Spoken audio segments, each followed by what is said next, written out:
Bhagavate Vasudevaya. Om Namo Bhagavate Vasudevaya.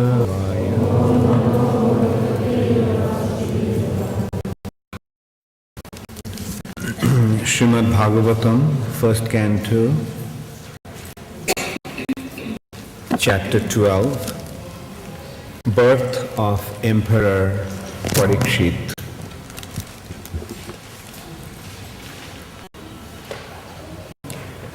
The sage Śaunaka said, the womb of Uttarā, mother of Mahārāja Parīkṣit, was spoiled by the dreadful and invincible brahmāstra weapon released by Aśvatthāmā. But Mahārāja Parīkṣit was saved by the Supreme Lord. How was the great Emperor Parīkṣit, was a highly intelligent and great devotee, born in that womb? How did his death take place? And what did he achieve after his death? We all respectfully want to hear about him, Mahārāja Parīkṣit, to whom Śukadeva Gosvāmī imparted transcendental knowledge. Please speak on this matter. So, Śaunaka Rishi, headed by the sages, the sages, on behalf of the sages, Śaunaka Rishi is asking these questions to Śrī Sūta Gosvāmī. What were his questions? How was Parīkṣit Maharaj born in the womb of Uttarā? Although brahmāstra was released by Aśvatthāmā to kill him when he was in the womb of his mother. And how was he saved by the Supreme Personality of Godhead, Śrī Kṛṣṇa?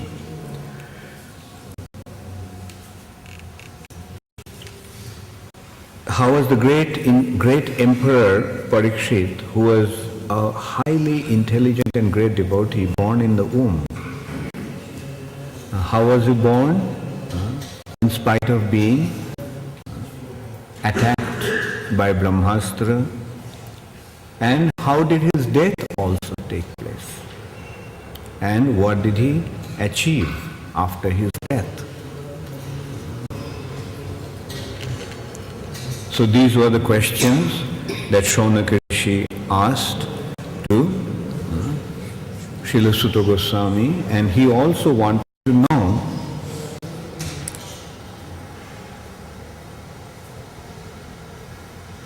how Śrī Śukadeva Gosvāmī spoke to him about transcendental knowledge. How Śukadeva Gosvāmī imparted transcendental knowledge unto him. So from these scriptures, we get to see one thing, that it is in response to the sincere inquiry that the exalted personalities imparted the knowledge. Śukadeva Gosvāmī, that is the difference here that we see. Here we give the Bhagavatam class, we read from the Bhagavatam class. We just read out and then we wait for the question at the end. But actually the basis is the question. But the point is, in order to ask this transcendental question, one has to be properly educated. One has to be well acquainted with the subject, and one must be intelligent to ask the questions. So as the readers of Bhagavatam, what should we do? We should try to develop genuine interest, out of which we'll be able to ask questions. If we don't have this sincere inquiry, we won't be able to make spiritual advancement. And that sincere inquiry will come from developing interest on this topic. We should not attend the Bhagavatam class because we just otherwise the temple president will get on our case. Or the devotees will say, okay, if you don't attend Bhagavatam class, there won't be any prasad. Bhagavatam class in this way will not be a compulsion.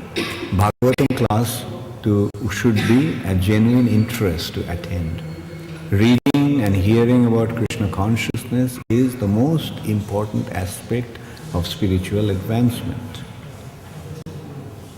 In spiritual life, we should not do things out of compulsion. At the stage of Vaidhi Bhakti, it is necessary at the initial stage, but we should actually we should try to develop genuine interest, out of which we should be inspired automatically to come to listen to Krishna Katha. Otherwise, we won't get the taste. And if we don't get the taste, then what will happen? If we don't like something, then what will happen? We won't continue it. After a while, we'll go away. We should not, we should remember that we haven't come to Krishna consciousness to go away one day. We have come to Krishna consciousness, we have joined ISKCON to be here life after life. Not only in this life, but life after life, we should desire to be on this path and do whatever is necessary for that. Spiritual life should not become a drudgery. Spiritual life shouldn't become a boring affair. Well, somehow, out of compulsion, otherwise what will people think if I don't come to the Bhagavatam class? What will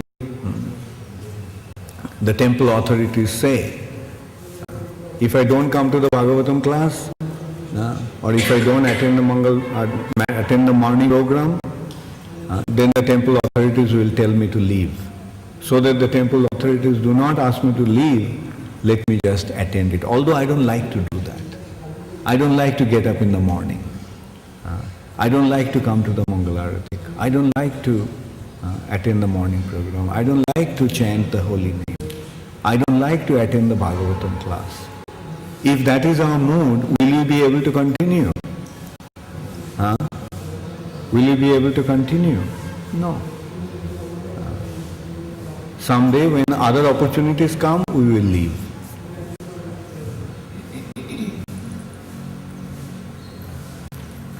So Bhagavatam or Krishna consciousness, our involvement in Krishna consciousness should be genuine. It should be genuine. We should appreciate what we are doing. Now if I ask you, are you appreciating what you are doing here in the temple? Think about it.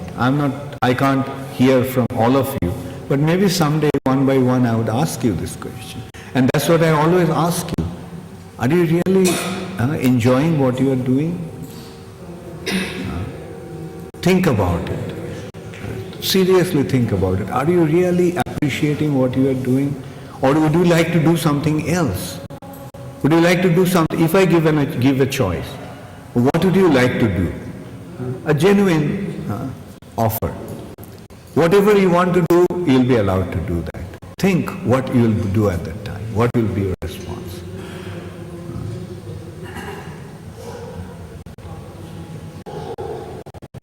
So let this involvement be genuine. And remember that you are not in ISKCON, you are not in this movement for anyone else, but for your own sake. That should be the reason of your being in the movement. It is for your own benefit that you want to be in this movement.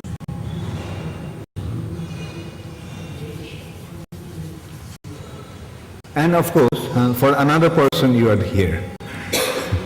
That is Krishna. His just between you and Krishna that you are in this movement. Prabhupada made the arrangement, a beautiful arrangement, so that you can develop your relationship with Krishna. Krishna is waiting for you, and now Srila Prabhupada made the arrangement for you to go to Krishna. Now the question is whether you want to go to Krishna or whether you want to stay in Maya. And that should be the real question, ultimately. You want to be in Krishna, you want to go to Krishna, or you want to enjoy here in this material nature. That's why I often remind you that we should actually be prepared to leave this planet. We should be prepared to live and go any time. We should be prepared at every moment. If death comes now, how am I going to face it? What will be my response? If death comes now, am I ready to go? Again, you don't have to tell me. You have to ask yourself. If death comes now, these are the questions we have to constantly ask ourselves. If death comes now, am I ready? Or I have other agenda to fulfill?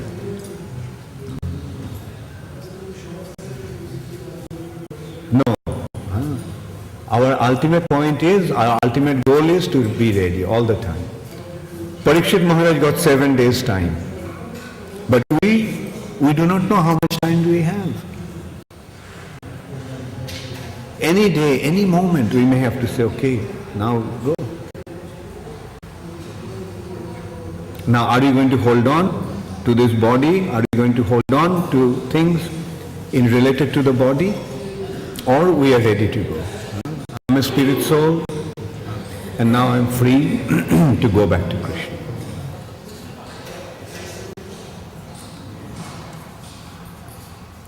So, here the sages assembled in the Naimisharanya, and Sūta Gosvāmī is answering to their questions. They are asking some very important questions. Here the question is, please tell us about Parīkṣit Mahārāja. So they heard about Parīkṣit Mahārāja, but they didn't have the full information. Parīkṣit Mahārāja, when he was in the womb of his mother, he was attacked by Aśvatthāmā. Aśvatthāmā wanted to kill him. And in order to kill him, he used the most deadly weapon, brahmāstra. We don't even know what brahmāstra actually is. Just to give an idea what brahmāstra is like, there are 5 elements, right? Earth, water, fire, air, ether. And beyond that beyond this material elements is beyond even Akash, beyond ether is Mahātāttva. And beyond Mahātāttva is Brahma, the spiritual energy, from which the material nature has become manifest. Now this brahmāstra is made with that element. If we consider what is Agnyastra, what is a nuclear weapon? Nuclear weapon is actually a kind of a fiery weapon, Agnyastra. There are Agnyastra, Vayavastra, then water weapon like Varunavan. Agnivan was released, the fire weapon was released, and with water weapon it was counteracted.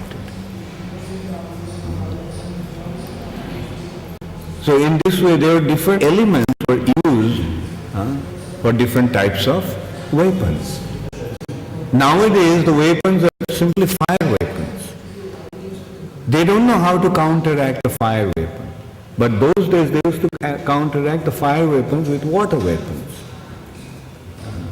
They're trying to make things like that anti-missile. The missile, if a missile is released, missile is like a rocket. It's a rocket actually. So the rocket is released and the rocket carries the warhead, nuclear warhead. Nuclear bomb is carried by the rocket. Now they have developed a device that when the rocket is going, another rocket will go and neutralize it. It will clash. They have that kind of weapon. But they do not have the kind of weapon that a fire weapon would be neutralized by water weapon. And things like that. There is Agnyastra fire weapon, Varunastra water weapon, Vayavastra air weapon. So in this way there are various types of weapons. There is sound weapon, Shabda Vedivan.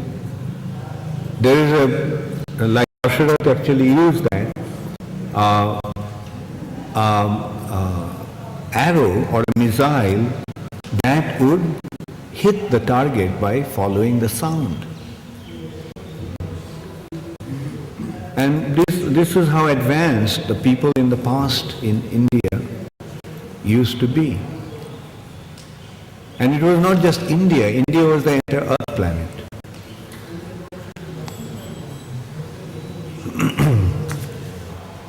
So now Sūta Gosvāmī is replying to the questions of Śaunaka Rishi. Emperor Yudhiṣṭhira administered generously to everyone during his reign. He was exactly like the father. He had no personal ambition and was freed from all sorts of sense gratification because of his continuous service unto the lotus feet of Lord Śrī Kṛṣṇa. News even reached the celestial planets about Mahārāja Yudhiṣṭhira's worldly possessions. The sacrifices by which he would attain a better destination, his queen, his stalwart brothers, his extensive land, his sovereignty over the planet Earth, and his fame, etc.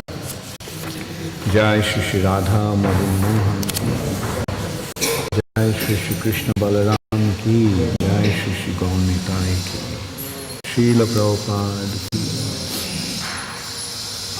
So Yudhiṣṭhira Maharaj, after the battle of Kurukshetra, became the king and he was ruling over the earth planet. He was the only king ruling over, he was the supreme sovereignty of the earth planet. And he was so famous because of his wonderful deeds, the way he took care of his citizens, his subjects, became even the talk of the heavenly planets. Not only in the earth planet, in the heavenly planet they were awestruck seeing Yudhiṣṭhira Maharaj's wonderful activities. O Brahmana, the opulence of the king was so enchanting that the denizens of heaven aspired for it. But because he was absorbed in the service of the Lord, nothing could satisfy him except the Lord's service. Yudhiṣṭhira Maharaj's opulence was so enchanting that even the demigods in heaven became enchanted by his opulence. And they wanted to, they desired it. Shudepshita, Surasparha, even the demigods desired it. That kind of opulence. But Yudhiṣṭhira Maharaj, the only thing that he was interested in is in serving Krishna.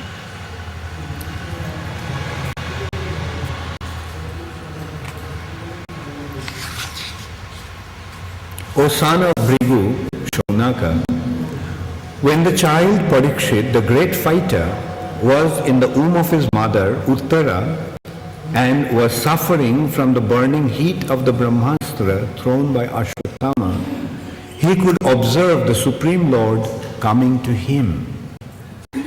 He saw the Supreme Personality of Godhead when he was in the womb of his mother. So this way we can see that the child, even in the womb of the mother, is conscious.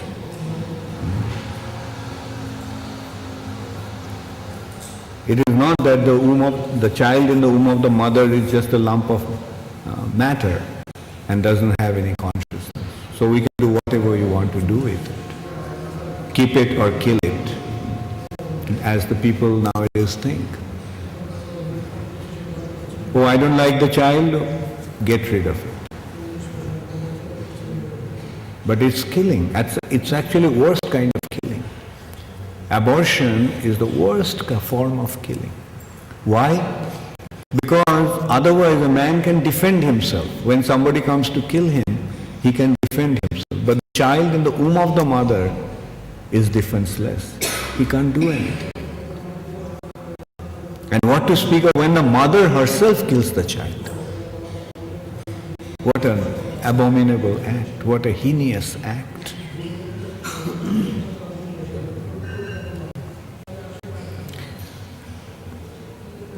So,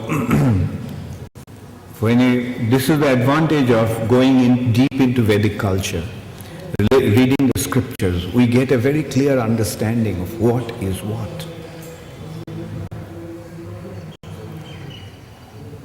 From this we can get an understanding how the embryo grows in the womb of the mother. In the 4th canto, when Kapil Muni is instructing his mother, he very vividly gives the description of how the embryo develops in the womb of the mother. Very systematically, how the growth is, day by day practically. He describes that. From these descriptions we can understand how advanced the Vedic culture was. We think today's people are advanced, today's world is advanced. During the Vedic time, people are 1,000 times more advanced than today. Like for example, today people don't even know that the baby in the womb is conscious. People today don't even consider that the trees and plants have life. They have feelings, they have their emotions, they have their feeling of pleasure and pain. What to speak of trees and plants, people today now don't even think that animals have the feelings of pleasure and pain. They don't consider that the animal, when it's being killed, is feeling pain. Although they see that the body of the animal is writhing in pain after the head is severed from his body. The body jumps, in pain it is writhing. But still they don't care, they don't mind eating the flesh of those animals. How insensitive people today have become. And that's the unfortunate state of affairs.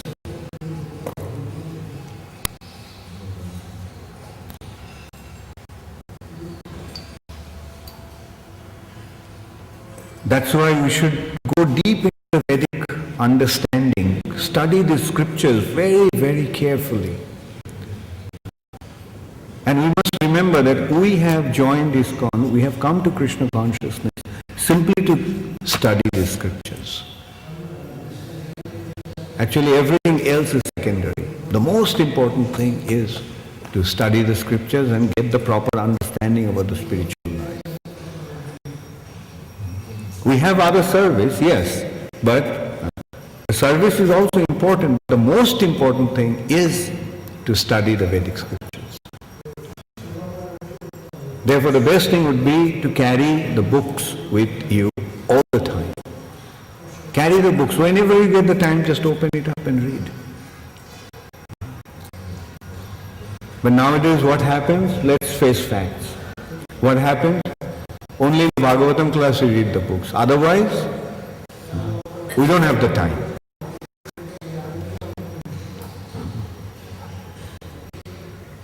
And the temple authority should be thankful to us that we are chanting 16 rounds.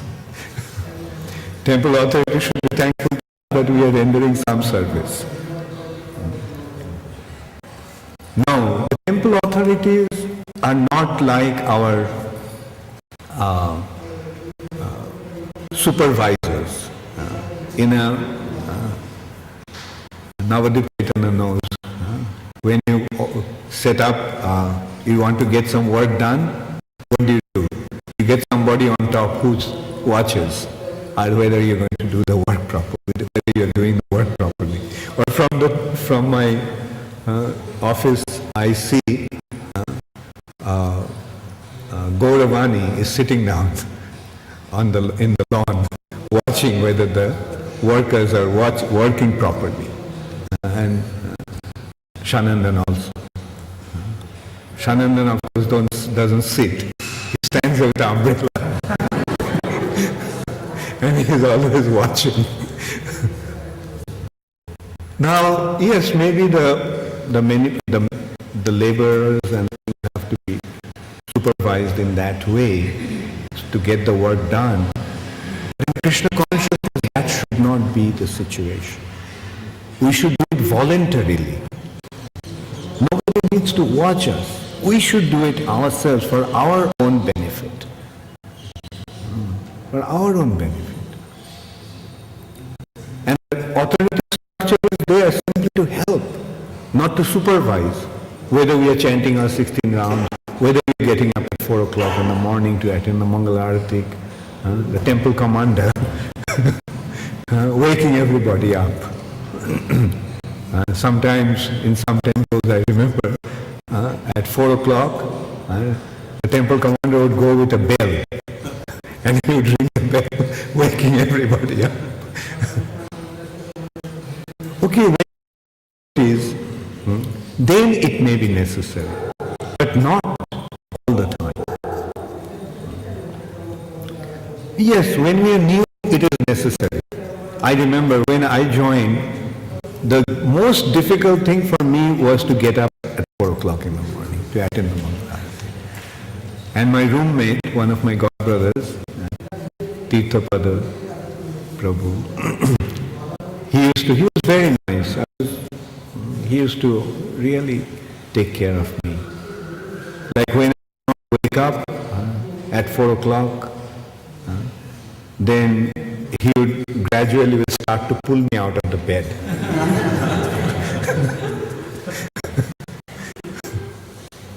And then I had to jump up, otherwise I would fall. And so, okay, at some point, initially it is necessary to get rid of a bad habit. We don't have that habit of getting up in the morning. So some practice is necessary. But that should be only for the time being, not all the time. We should take it upon ourselves to become inspired enough to do everything in Krishna consciousness voluntarily. And the temple authority structure shouldn't be like that they have to just sit there or stand there with a stick all the time out of fear everybody is doing something. No. Actually, as I mentioned, temple authority is there to assist you in your devotional service, not to lord over you. To assist you. Okay, Prabhu, you have to render the service. Tell me what is necessary. Temple authorities don't have to ask, oh, are you chanting your rounds? It should be taken for granted. Does the temple authority ask? Or do they have to ask? Oh, are you sleeping all right? Do they ask you? Maybe some kind-hearted person like Ganga Narayan asks, Prabhu, are you getting enough sleep? But generally, we don't, because it's taken for granted that we will make arrangements for ourselves to sleep well. So in this way, Krishna consciousness should become a voluntary affair. It shouldn't be a compulsion. No one should be forced.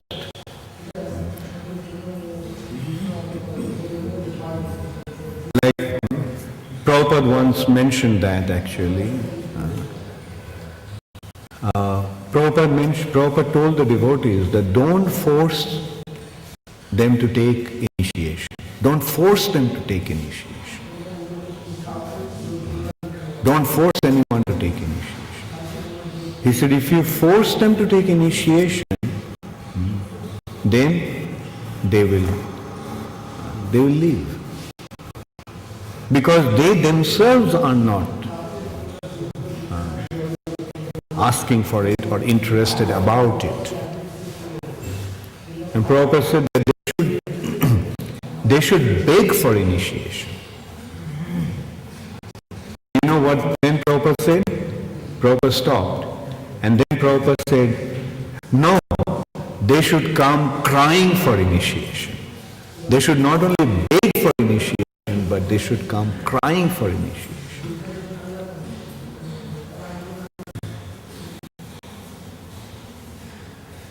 So this actually applies to every aspect of our spiritual life. When you left home and joined ISKCON, did anyone force you? If somebody forces you to leave home and come to Krishna consciousness, then when you get the opportunity, you go back home. Isn't it? Because it was not voluntary, it was not spontaneous, it was not coming from within. But if you do it yourself, then yes, no matter whatever happens, you will stay on and continue.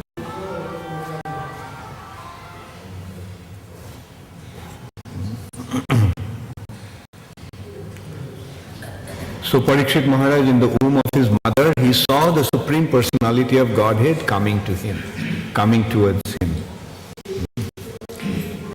The Lord was only thumb high. Haribol, his mobile phone.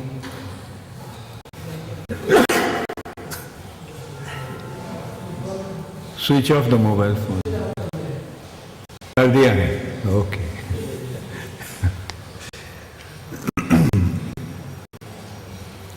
He was only as big as a thumb. The Lord was this big. That's how Parīkṣit Maharaj saw the Lord when he was in his mother's womb. But he was all transcendental.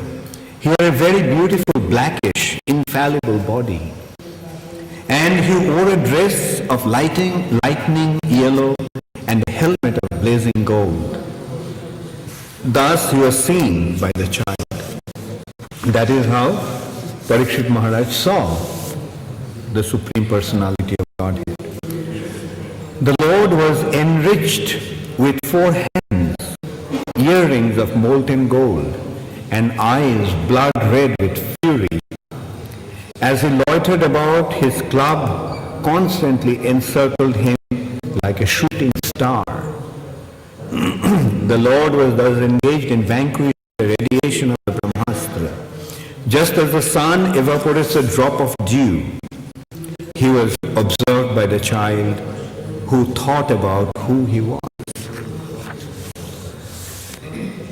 While thus being observed by the child, the Supreme Lord Personality of Godhead, the Supersoul of everyone, and the Protector of the righteous, who stretches in all directions and who is unlimited by time and space, disappeared at once. So in this way, counteracting the brahmāstra, the Lord disappeared. And how did he counteract the brahmāstra? A very beautiful example, analogy has been given. Sun dries up a dewdrop. He counteracted the effect of brahmāstra. That is how powerful the Supreme Personality of Godhead is. So why should we not take shelter of him? If we take shelter of the personality of Godhead, then we'll automatically become free from all fear and anxiety. What kind of fear can be there when we are protected by him? Therefore devotees are fearless, devotees are bold. They are not afraid of anything. Because they know that the Lord is going to protect them. Thereupon then all the good signs of the zodiac gradually evolved. The heir apparent of Pandu, who would be exactly like him in prowess, took birth. King Yudhiṣṭhira, who was very satisfied with the birth of Mahārāja Parīkṣit, had the purificatory process of birth performed. Learned brahmanas headed by Dharma and Kripa recited auspicious hymns.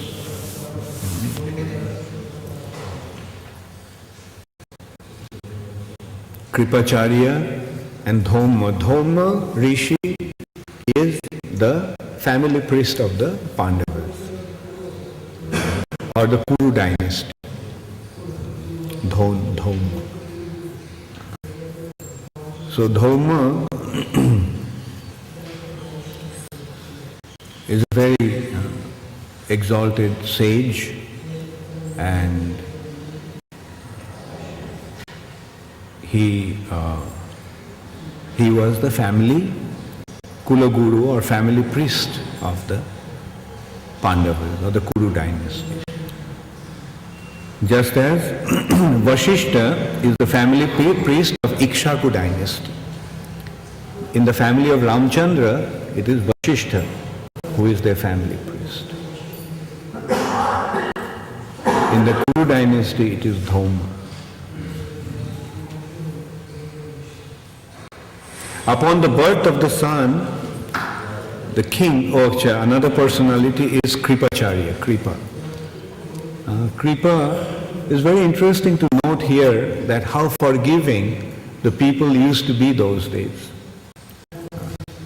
Kripacharya actually sided with the Kauravas, fought against the Pandavas, and he was a party when Aśvatthāmā killed the sleeping soldiers, including the 5 sons of Draupadi in the tent.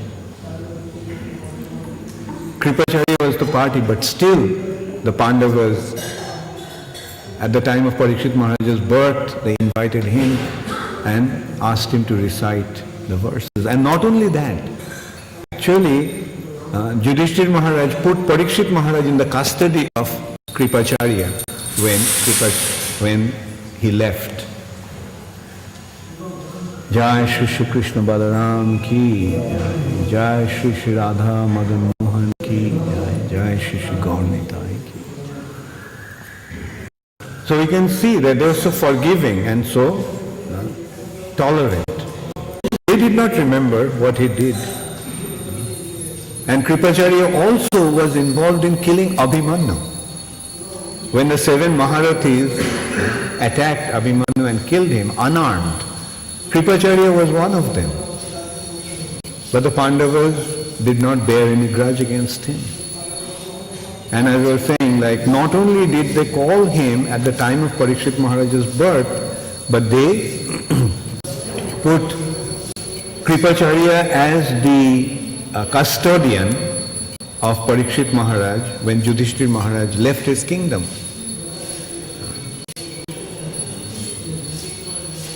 And this is how the great people used to be, and this is how exalted these personalities also were.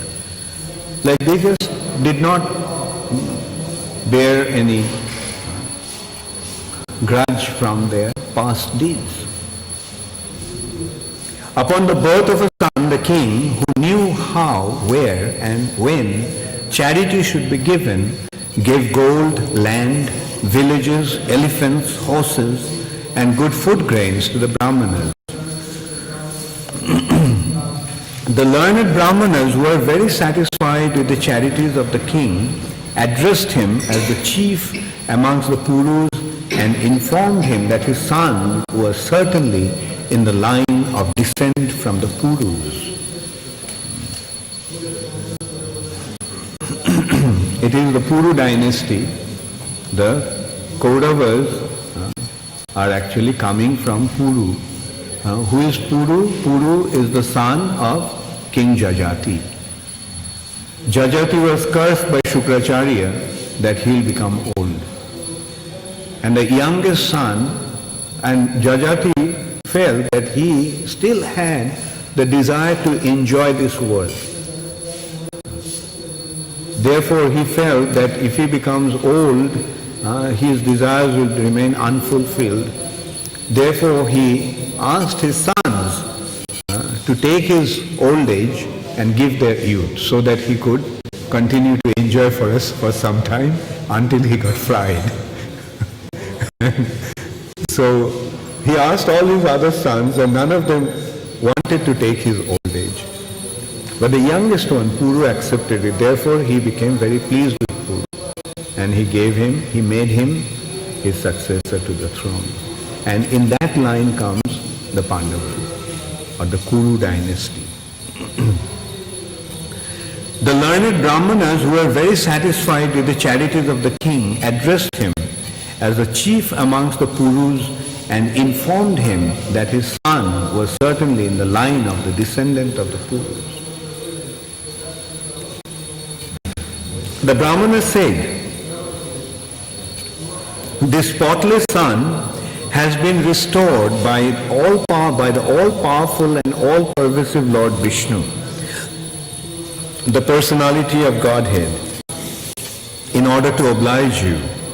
He was saved when he was doomed to be destroyed by an irresistible supernatural weapon. For this reason, this child will be well known in the world as one who is protected by the personality of Godhead." Therefore, what was the name of Parīkṣit Maharaj? Vishnu Rata, the one who has been protected by Vishnu. Fortunate one, there is no doubt that this child will become a first-class devotee and will be qualified with all good qualities. The good king Yudhiṣṭhira inquired, "O great souls, will he become as saintly a king, as pious in his very name, and as famous and glorified in his achievements as others who appeared in this great royal family?" So Yudhiṣṭhira Maharaj inquired whether he will be as glorious, as famous, as pious, and as chivalrous as the other members of this glorious dynasty. And then the Brahmanas replied, the learned Brahmana said, "O son of Pritha, this child shall be exactly like King Ikshaku, the son of Manu, in maintaining all those who are born. And as for following the Brahminical principle, especially in being true to his promise, he shall be exactly like Rama, the personality of Godhead, the son of Mahārāja Dasharatha."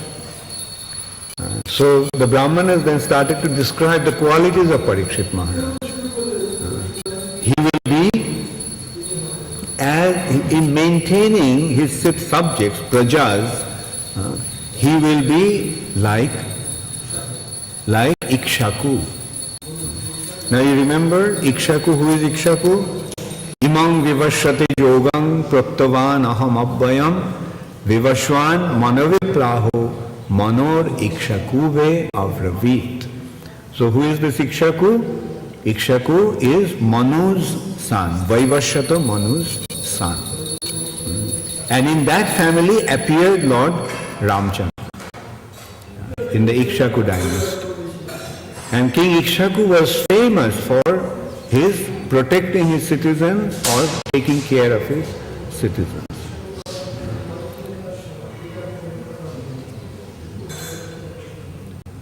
In maintaining all those who are born. All those who are born means those who are his citizens. Praja.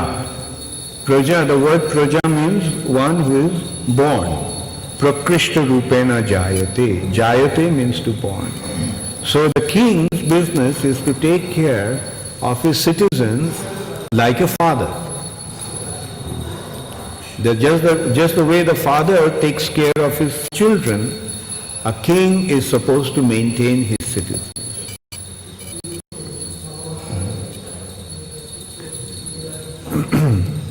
So in maintaining his citizens, his prajas, he should be like Ikshaku, and as following the Brahminical principles, and especially to be true to his promise, he will be like Lord Ramchandra.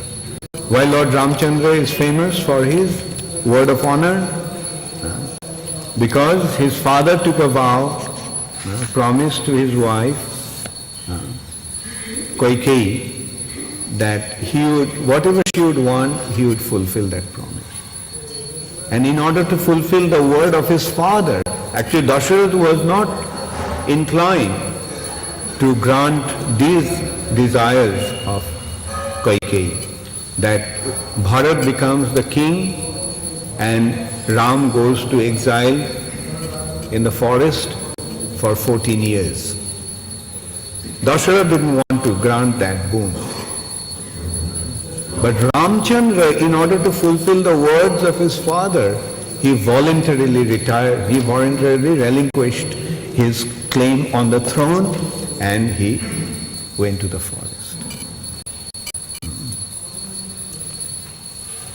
Therefore he is saying that in fulfilling his promise he will be like Lord Ramchandra.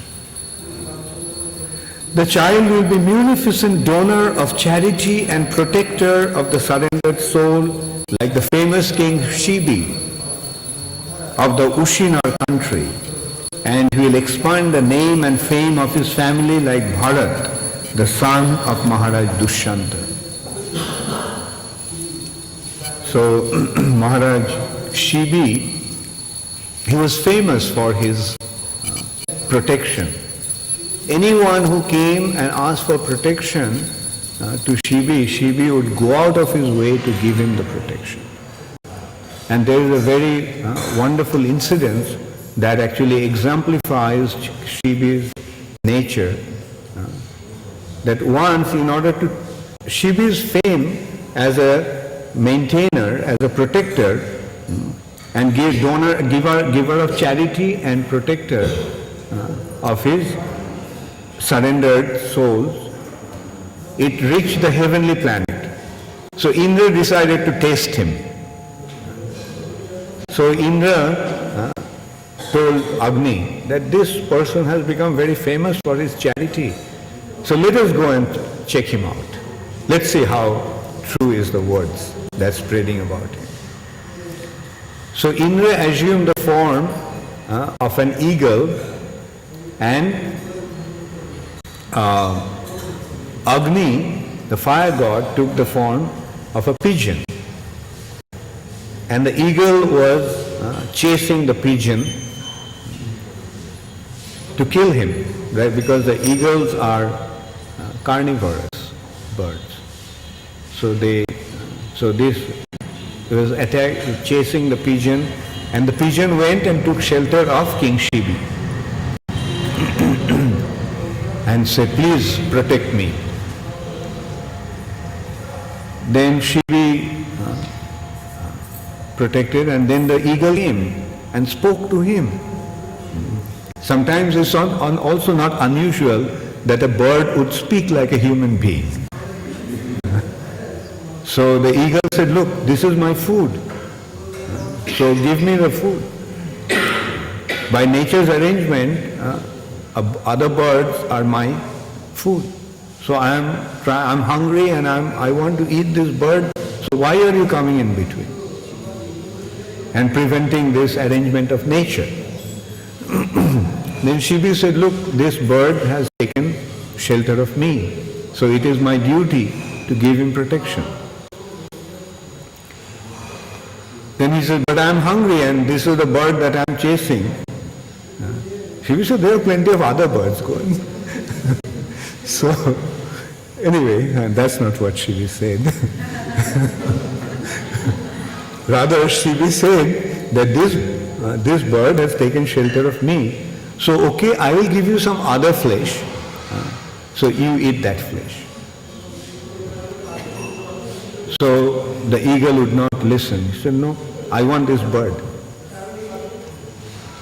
Then finally he agreed that if Shivi gives the equal amount of flesh from his body, then he will accept it. Shivi immediately agreed. And then he cut, then he put and he said, make sure that it is equal amount. Shivi said, don't worry, I will measure I weigh the amount. So he cut some flesh from his body and he put the pigeon in a balance, and on the other side of the balance he cut the flesh and put it. The pigeon was heavier. So he cut more flesh, put it, still pigeon was heavier. And he kept, and finally he decided to stand on the other side of the balance himself. Not just cutting the flesh from his body, but he sat on the thing. And at that time, Indra assumed his form. And he Indra and Agni assumed their original form as Indra and Agni and told him that they came to test him. And they are completely satisfied.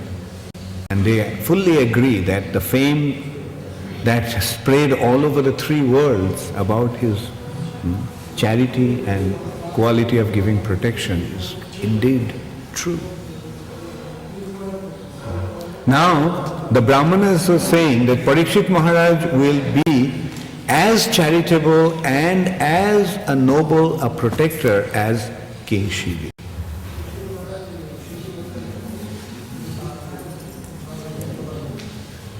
Then, and he will expand the name and fame of his family like Bharat, the son of Mahārāja Dushyanta. Dushyanta was a king who got married to Shakuntala. Shakuntala was the daughter of Vishwamitra and Menoka, who was raised by Kanva Muni. And Dushyanta, while hunting in the forest, became thirsty and hungry, and he came to the ashram of Kanva Muni in the middle of the forest. And there he saw Shakuntala. She was such a beautiful young girl that he immediately fell in love with her. And at that time Kanva Muni was not there, so when he proposed to Shakuntala, Shakuntala said that without my father being present, I cannot really live with you or accept you. So then it was understood, it was decided that when Kanva Muni comes back, then Shakuntala, with his permission, would go to the kingdom of Dushyanta. But in the meantime, Shakuntala got cursed by Durvasa Muni. And as a result of that curse, Dushyanta completely forgot about Shakuntala. And after Kanva Muni came and Shakuntala was sent to Dushyanta's kingdom, Dushyanta completely forgot. And before leaving, Dushyanta gave her a ring with the royal insignia. And so Shakuntala told him that, well, you gave me your ring,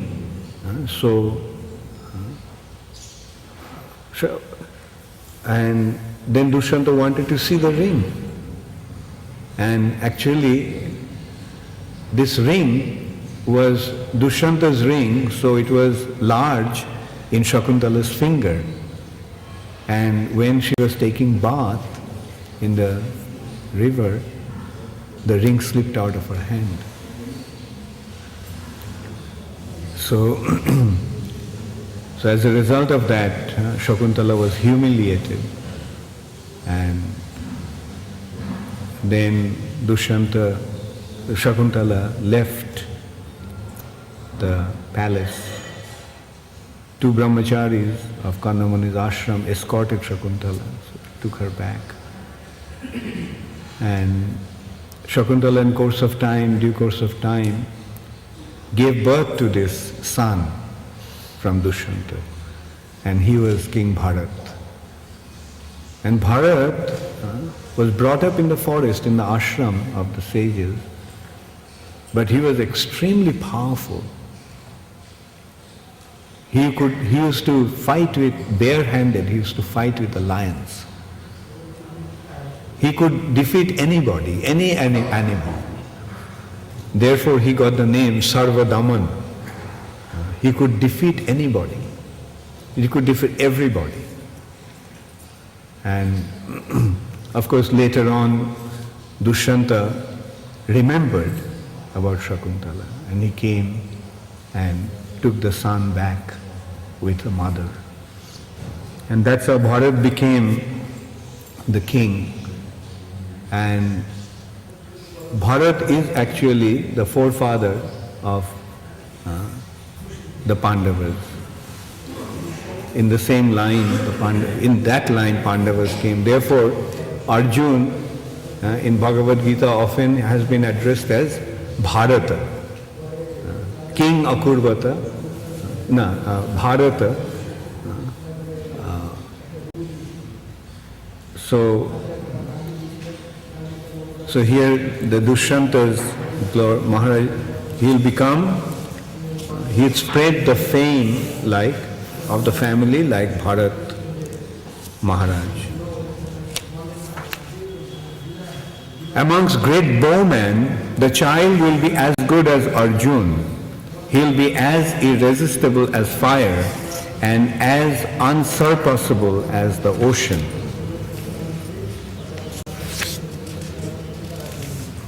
This child will be as strong as a lion and as worthy a shelter as the Himalayan mountains.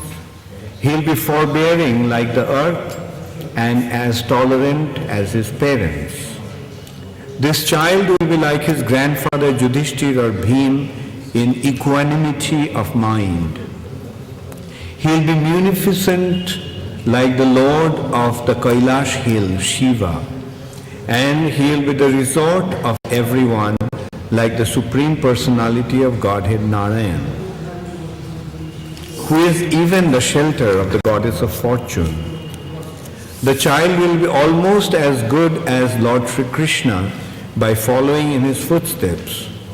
In magnanimity he will become as great as King Rantidev, and in religion he will be like Mahārāja Jati. So Rantidev also is one of the forefathers of the Pandavas, who was famous for his treating the guests. He was very charitable, very generous. And King Jajati, I just mentioned a little while ago, King Jajati was cursed by Shukracharya. He got married to Shukracharya's daughter Devjani. And Devjani got into a disagreement with her friend Sharmishtha, who was the daughter of the king of the demons, Vrishaparva. Vrishaparva was the king of the demons, and his daughter Sharmishtha, and the guru of the demons is Shukracharya. So Vrishaparva guru was Shukracharya, and Shukracharya's daughter Devjani and Sharmishtha were friends. And one day they got into a fight over a simple thing like Devjani could not recognize the dress. They took bath. They all went to take bath, and after they came out of taking bath, the dress got changed. Devjani put on Sharmishta's dress, and in this way the dress got changed and they got into a fight. And as a result of that, Sharmishta just put her in a well, throw her in a well and left. And at that time, Jajati was hunting in the forest. And he heard the cry of a woman, and he found that Devjani was in the dry well. So he pulled her out of the well. And Devjani fell in love with Jajati and wanted to marry him. So Jajati agreed, and Devjani took the revenge, became so upset with and told her father about what happened.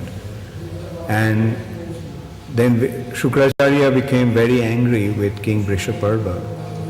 And that anger could be subsided only by Jajati, by Sharmishta becoming a maidservant of Devjani. And Devjani got married to Jajati, and Sharmishta came with Devjani as her maidservant. Although she was the princess, she became the maidservant of Devjani. And Shukracharya could understand that it could be troublesome that such a beautiful woman would be around him, around the king, and so king might become attracted to her.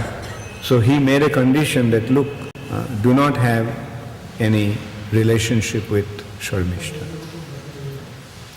But in course of time, Jajati did develop a relationship with Sharmishta. And in her womb, he gave birth to 4 children. And then when Devjani found out, she left and went back to her father and reported what happened. And then Shukracharya cursed Jajati that he'll become old. Your body will become invalid and old. And so then Jajati actually exchanged his invalidity and old age with his youngest son Puru. And then after some time he gave his youth back and took back his old age. So this was the history. These are not just some fairy tales. How could we make out that this is historical? First consideration is, in the Vedas there is no room for a lie, no room for untruth. And another proof is that these presentations are so systematic. It's chronologically, it is systematically it has been drawn. Like we see that it's not like often we can consider this way, that okay, there are some fictional characters. Like people write stories about people. Like say for example, the Superman. There is a person called Superman. Now, who is Superman's father? We may get to know, yes, Superman's father is there. But Superman's grandfather and his great-grandfather, great-great-grandfather, no trace. There is no such record. Only in reality such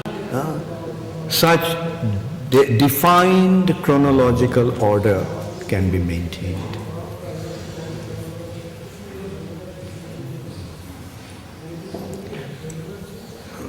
The child will be like Bali Maharaj in patience, a staunch devotee of Lord Krishna like Prahlad Maharaj, a performer of many Ashramedh sacrifices, and a follower of the old and experienced men.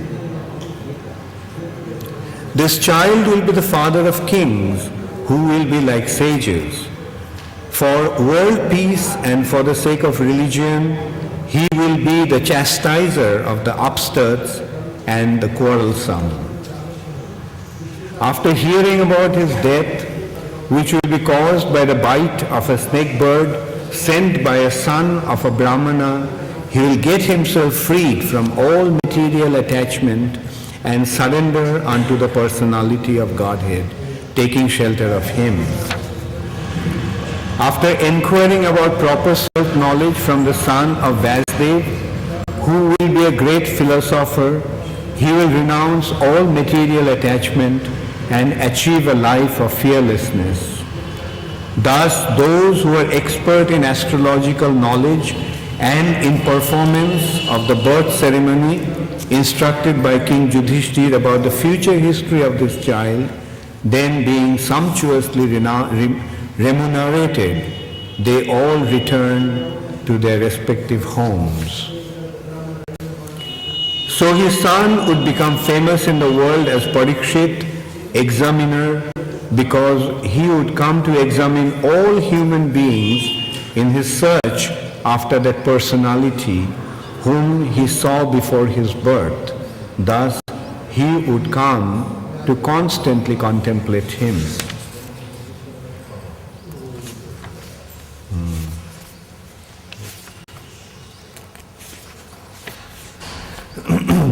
As the moon in its waxing fortnight develops day after day, so the royal Prince Parīkṣit very soon developed luxuriantly under the care and full facilities of his guardian grandfathers.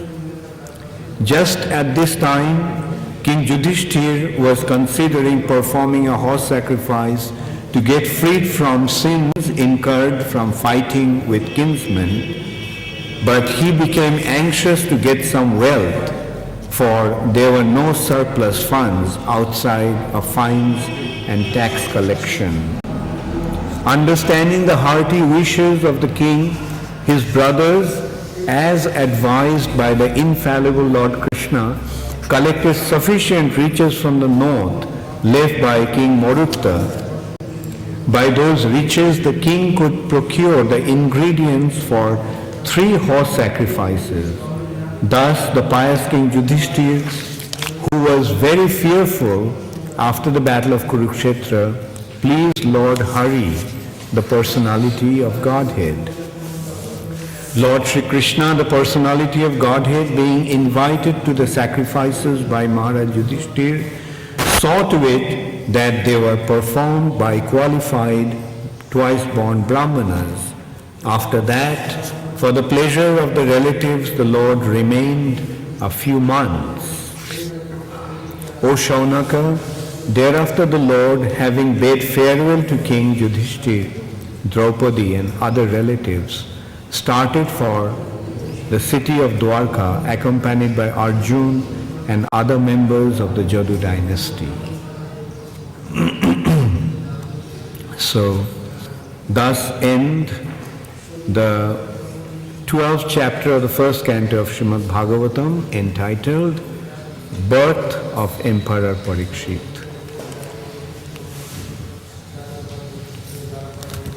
Hare Krishna. Does anybody have any question? What is Mahārāja and where does this situate? Where is it situated? Mahārāja is the basic ingredients for material creation. So, Mahārāja is with Prakriti. The ingredient remains with the Prakriti. And then when the Lord glances or the material nature becomes agitated, then the Mahārāja becomes gradually transforms by the influence of the modes. And as a result of that, the material nature becomes manifest. So all the ingredients are there. All the ingredients of the material creations are actually coming out of Mahārāja. That 8 elements, earth, water, fire, air, ether, mind, intelligence and false ego, even mind, intelligence and false ego is generated from Mahārāja. Where does it stay? It stays with Prakriti.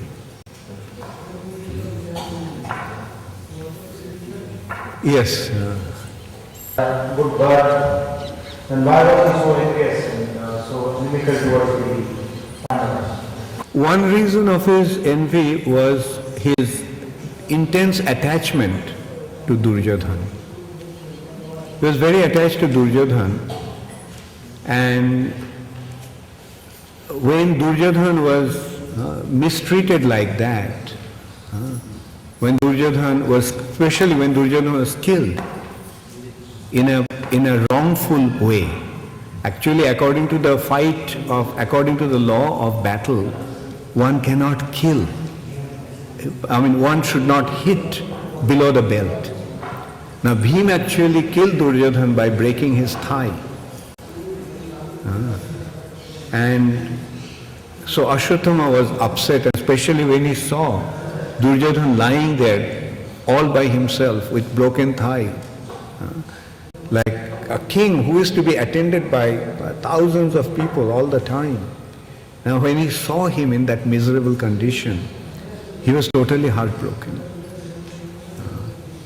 And then he was lying under a tree that night, and he saw an owl came and attacked the nest of a crow and killed the sleeping offsprings of the crow, the baby crows. So from that he got the idea, and he went to the Pandava camp and he started to kill the sleeping soldiers who, after celebrating the victory that night, were fast asleep, including the 5 sons of Draupadi and Draupadi's brother, Yudhiṣṭhira, who actually killed his father. So you see, like, his consideration was that his father was killed in a wrongful way.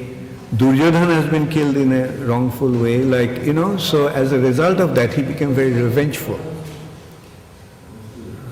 And then finally he wanted to destroy even the last, he actually released brahmāstra to Arjuna when he was completely afraid of losing his life. And then he wanted to destroy the last member in the womb of Uttarā, of the Kuru dynasty, Pandavas. So that is, and as a result of his envy, he has become like a madman. And he is wandering around, a madman, completely in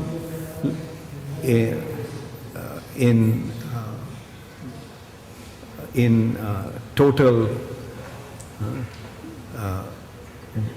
deranged state of mind because of his envy. Because of the fact that he did not realize that whatever was being done to Yudhiṣṭhira, even his father, were by the orders of Lord Krishna, under the state of Lord Krishna. That's the reason perhaps I feel that he is still wandering, he is still wandering. Yeah, why? Because, if he recognized that it is the will of Krishna, then obviously he won't be like a madman. The insanity is due to forgetfulness of Krishna. But on the other hand, one hand is forgetfulness of Krishna, and on the other hand is excessive attachment to relationship to his father, relationship to Duryodhana and his other friends who were killed in the battle.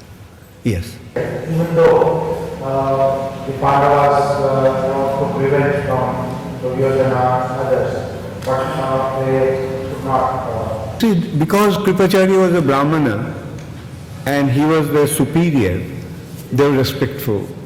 Like another example is, like, although Dhritarashtra put them into so much tribulation, right? But still, they were actually taking care of Dhritarashtra. So this is the Vedic culture. Like, duty comes first.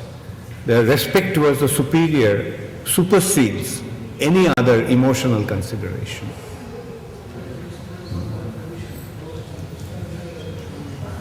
Yes, Bima.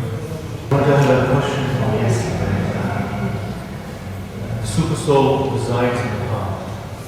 So does the dirty things like alcohol and alcohol. I was wondering how can, if the super soul is there, all these dirt can also exist in the heart? It is as such, heart where the super soul is residing, he allows it to become dirty because he is not aware of the super soul's presence or aware of super soul's identity. When he does, then he begins to clean up his heart. When he recognizes who is the super soul, the Lord is present as the super soul, who the Lord is, he recognizes that and feels his presence in the heart as a super soul, then he develops proper respect towards the super soul, and as a result of that he starts to clean his heart. Just a couple more observations. Yeah. So in the shloka it says he lost all his energy, but then he was able to release another brahmāstra afterwards. Apparently means he didn't lose all his energy, he still had Because he lost his energy, but the weapon's energy was still there, and he had the know-how to release the weapon. Like you see, the worst coward and like the weakest person can pick up a gun and start shooting, right?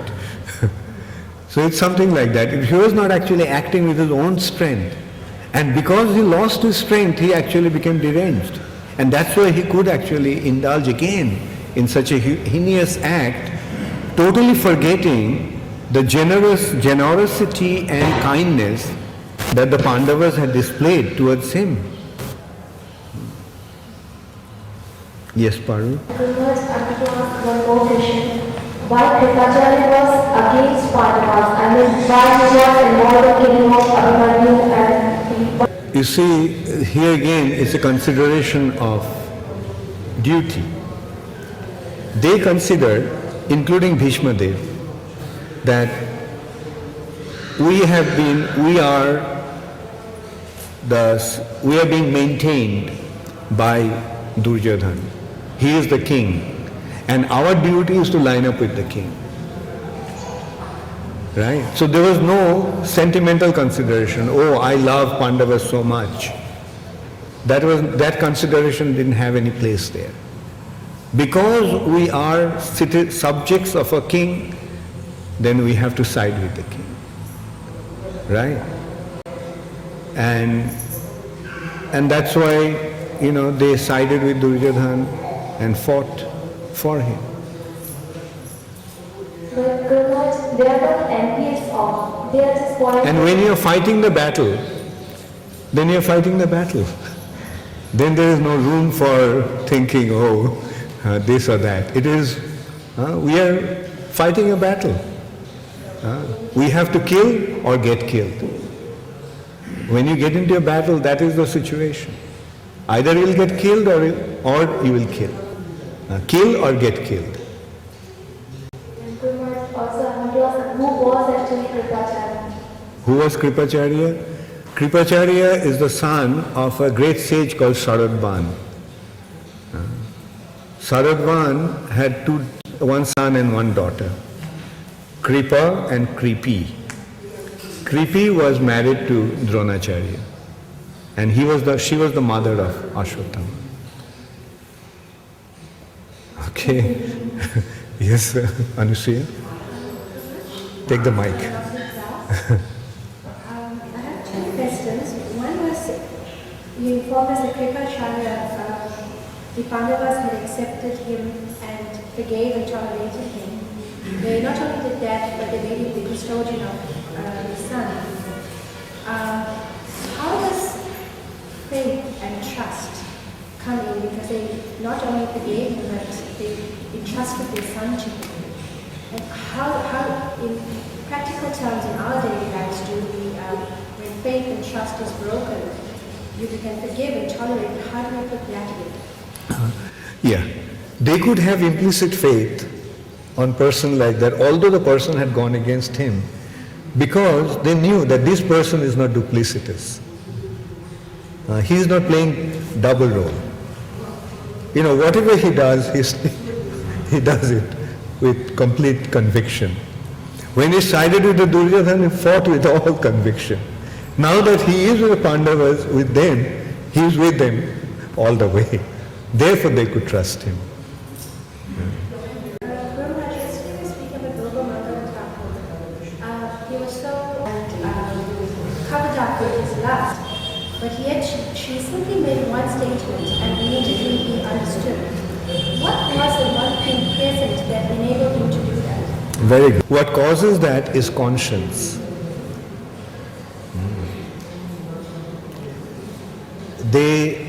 It just hits you, all of a sudden, and you come back to your senses. That's what actually happened. His conscience actually brought him to his senses. And he realized, oh my God, that's true. What am I doing? Look at my condition, how degraded I have become. And then he left everything and decided to offer himself completely to Krishna. Hare Krishna. Thank you very much. All glories to Srila Prabhupada, Gaur Premanande, Hare Hare.